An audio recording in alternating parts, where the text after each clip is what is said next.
Trying to build better habits in a place that isn't set up for them, it's like trying to build a home with no tools. I didn't get that before. But once I stopped trying to change myself and started changing my space, things that once felt really hard to do felt normal. And this video is just me showing you what actually helped me change my habits without all the struggle and how it can help you do the same thing too.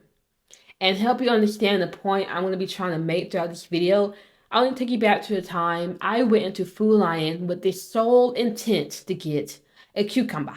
See, I need to get a cucumber for my salad.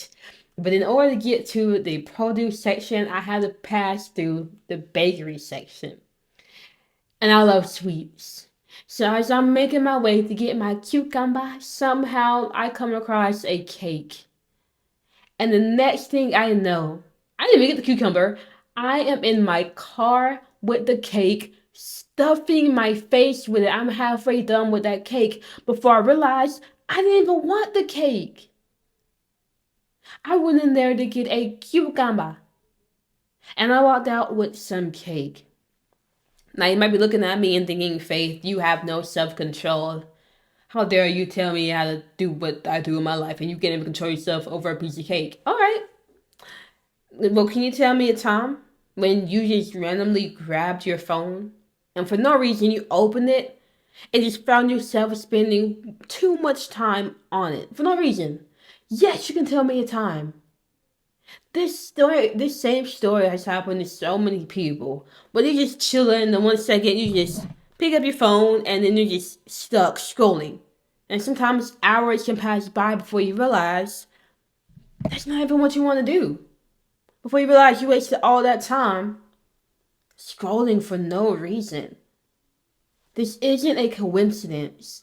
Why is it that when I go onto Food Lion, I walk out with cake when I want cucumber? Why is it when you're just sitting around chilling, you randomly grab your phone and you're stuck on it? For no reason. My bad. I know the audio may be crap. As I'm editing, the microphone had messed up. So I wanted to explain what I was about to say in the video, just so it would make everything would make sense. So I'm saying, why is it that when I want a cucumber, I went and ate cake? Why is it when we're randomly just sitting around, we get on the phone and just sit on it for too long? Well, do this experiment with me, this last thing before I explain why all this happens. Hold your hand up like this and just follow along with me. I want you to put your hand on your chin. Now, if your hand is on your forehead, why did you put it up there? Now, you did say follow along. I didn't say that, right? But I said put your hand on your chin and you put your hand on your forehead. Why? Because you saw me do it. And because you saw me do it, you just followed along. You were socially influenced by what I did. Now, if I'm able to have an influence on you by just getting you to touch your forehead when I said touch your chin and just getting you to do that, imagine what other outside forces have an influence on you. So now let's get back to the video. We are highly influenced creatures. If I can influence you through this screen to put your hand somewhere different from what I told you to do, is there any surprise that other forces outside of us can influence us? Environment being one of them. Our environment has an impact. And I really want you to understand that. Because if your environment and you understand it has impact, then you have a choice. You can keep being unintentional about the spaces you occupy and let whatever is thrown in that space have some type of influence on you. Or you can choose to be more intentional about what is in your space and let those things have an influence that you actually want to have happen to you. That's the choice you have. And this may seem like too big of a deal, like this isn't unimportant, but I'm telling you, these are things that we aren't taught. Because our society wants us to be easy to control. They want us to be sheep that they can profit off of and tell what to do. And so we aren't taught the things outside of us that's having an impact on us. A lot of us want to invest our time in things outside of, watching TV and being on your phone and entertaining yourself. A lot of us want to spend quality time with our friends, or we want to read a book or exercise, to go for a long walk or to write something or to create something or to cook a good meal.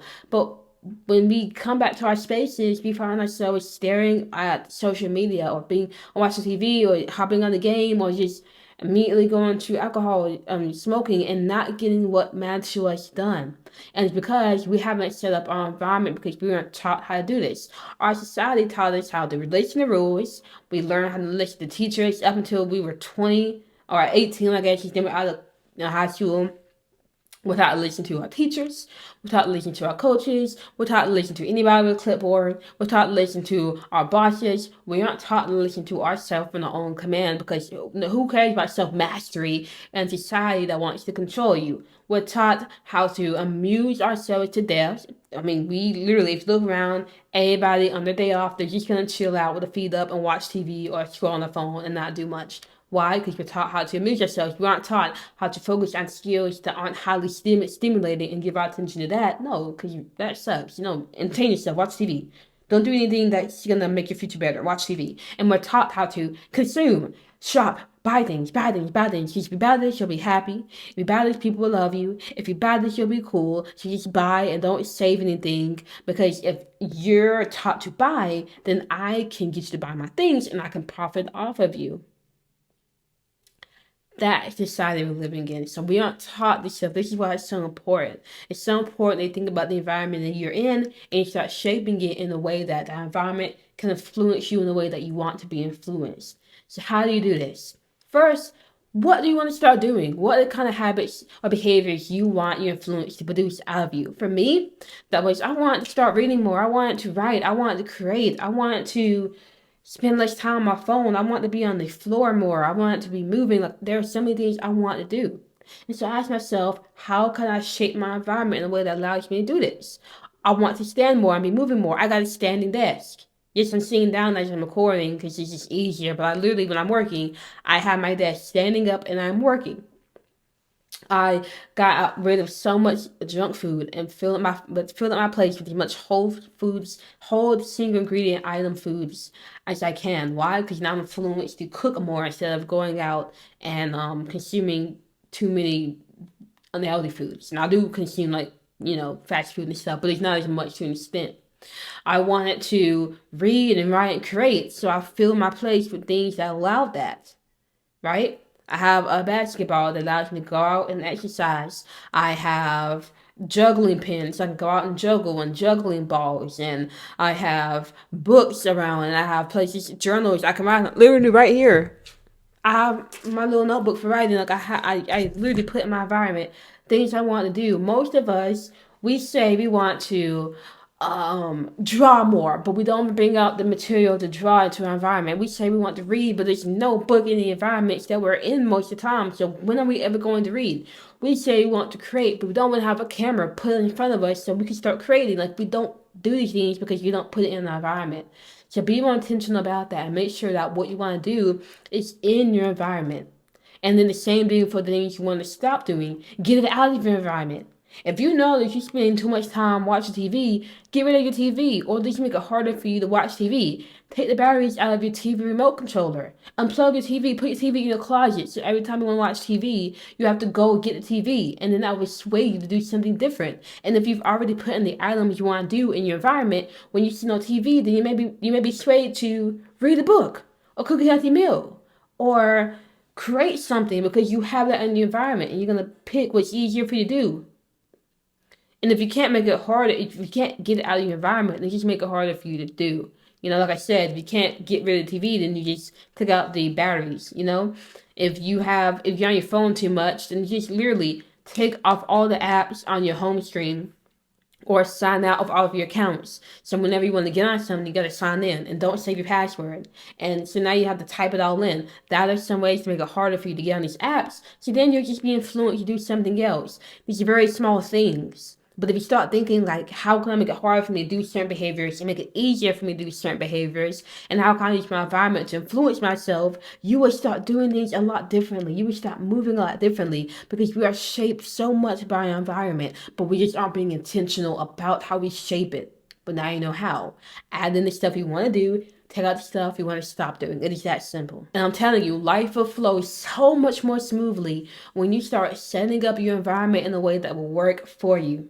I remember me and my girl, we got this poopery thing because I use the bathroom and I am blowed up. I eat my vegetables. I eat my Brussels sprouts. I eat my cabbage.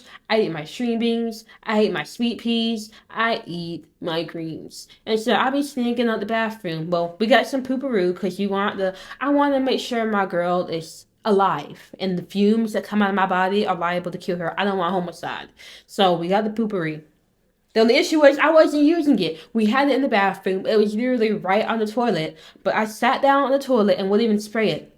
So what did my girl do? She got a Ziploc bag, put the poopery in the bag, and then hung it directly in front of the toilet. So when I sit down and it's directly in front of me, and that small thing, that small change in the environment influences me to get the poopery, spray the toilet, and then poop, and it smells like I'm pooping flowers.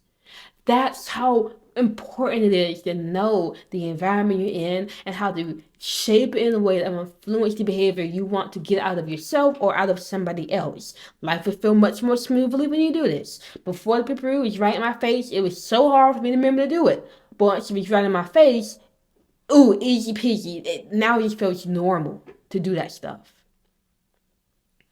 So let me know in the comments, how are you going to start changing your environment to better fit you and better influence the behaviors you want out of you? And if you don't start looking at your environment, I'm telling you, whatever your environment will influence you. And if there are things you want to stop doing, but you're not focusing on your environment and changing that, you're going to just keep thinking that it's a problem with you. Like, you don't have enough willpower, your discipline isn't good, all this stuff. When really, it's just you're in an environment that's not working for you. It's like you could be, imagine you're in a polluted space and you don't want to be polluted. You don't want any pollution in your lungs. Well, until you leave that space, you are going to be polluted. It doesn't matter because you have to breathe. But if you leave and go to, let's say, the Netherlands where the air is fresh and there's no pollution, you can breathe as much as you want and you won't get any pollution. Do you change yourself? No, you change your environment. We are influenced by environment as much as a seed is influenced of the soil it's put in. It can either cause you to grow and thrive or cause you to die. So you can take heed of this advice, or you can just ignore it. And if you ignore it and you don't focus on changing your environment and you think, nah, it's just a you thing and none of that stuff matters, you'll just keep struggling through life. Things will feel hard. The behaviors you want to do will not feel natural. It will not feel normal. You will fight against the grain every single time. And that's a choice you're allowed to make. So it's whatever you want to do, honestly. I'm not mad at you because I'm doing what I want and I'm happy with the life I'm living. I just make videos because I like to create. I know I want to make some money, and I also want to educate. So take what you want out of this and leave what you don't want. Now, changing up your environment is a great way to live more intentional. But just changing up your environment alone isn't going to do much for you because we have all been conditioned, most of us, to follow out the default mode of living. Now, what is that? That is when you get a job and you wake up 2 hours before it's time to go to work and you scroll on your phone, waste some time, and you go to work, you're there for 8, 9, 10 hours. You come back, you crash down on your couch, you're tired, you eat some little junk, smoke, drink a little bit to ease the tension of you living a life you don't really like, and you watch TV, you scroll on your phone, you play the game, now it's time to go to bed, you go to bed, you repeat the cycle until it's your day off, you have 1 or 2 days off, and then you're back to the workforce, 40, 50 years pass, then you retire, and all you think about are the good old days of you clocking in and clocking out. And then you die. That is the default mode of life. People are going down. And unless you learn how to be intentional and get off that mode, that's going to be you too. That's why I made a course called Live by Design. It'll be the first link in my description, which will show you everything you need to know to live more intentional and live the life you want. Check it out if you're interested in that. Regardless, if you like this video and you want more, go check out more of my content. Subscribe, give me a thumbs up, you know what to do, and I'll see you for the next video.